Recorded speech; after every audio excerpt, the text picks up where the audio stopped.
All right, the president is embarking on what will amount to the largest international response in the history of dealing with our country's CDC. The president urging that we send 3,000 American troops to West Africa to help combat the disease and help those who are combating the disease. That he says the chances of Ebola outbreak here in the U.S. still are extremely low, but nevertheless, this heightened sense of urgency after a fairly conservative approach and a sort of a toned-down reaction to Ebola on the part of Washington in general does have some wondering what do the feds know now that they weren't saying before. Respiratory disease specialist Dr. Elena George with us, cardiologist Dr. Kevin Campbell.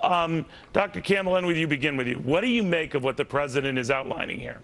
You know, I think what he's doing is very important, but I'm worried it's too little too late. You know, this would have been wonderful to have this type of activity a month and a half ago. However, we've allowed this disease to continue to replicate there in West Africa, and I'm afraid rather than being epidemic, it may become endemic, meaning that we may never eradicate it from that area, which allows it to likely spread to other locations within Africa and beyond.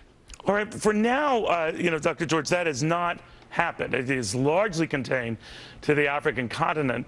So a lot of Americans hear this and say, well, then there's no need to worry. Why do folks like you worry then?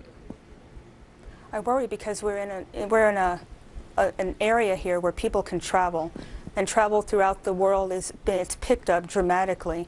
Airline travel, travel for business, pleasure, and what people used to be confined to a continent is no longer the case. We have students coming over. We really don't know. We can't say with certainty whether or not this virus is going to change, and it may become airborne, and that's a whole different ballgame. Now, it hasn't yet become airborne, but like a lot of diseases, it has mutated a number of times, we're told already. So Dr. Campbell, that next leap to potentially becoming airborne, remote as I'm told it is it more of a worry when the victims spread out into more urban areas, not just distant villages and towns of remote areas, that now some of the latest victims have been from more people concentrated areas?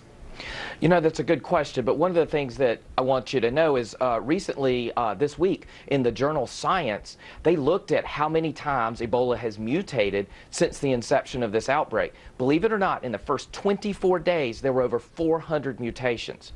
For it to mutate and become airborne would be highly unlikely because of the fact that it would have to mutate in several different ways. It would have to grow significantly in our airways. But I don't think there has much impact whether it's densely populated or spread beyond. But I think that this is something that we've got to jump on and jump on quickly and should have acted much earlier than we have already. You know, Doctor, as an ear, nose, and throat specialist, Dr. George, do you heed or do you tell your patients anything differently about the incubation period for something like this, that it takes 21 days, that you could be on a plane, not be evidencing any of the symptoms of it, and all of a sudden you've got problems? How do you prepare patients for that when they travel in and out of this region or travel period? Well, the first thing is to worry about, you know, just your personal hygiene, making sure that you protect your immune system and somehow help rev it up. That's the best, you know, prevention that you can do. Keep your hands clean, make sure that you eat properly, make sure that if you can, eat organic food and stay away from crowds where there may be people who are ill. That's the first line of defense. And I just want to take a step back. I agree. I'm glad this is happening, but I only wish it could have happened sooner. And I still think that we should be a lot more aggressive about how people travel. Because it is a 21-day incubation period, people can pass through airports, etc., and not know.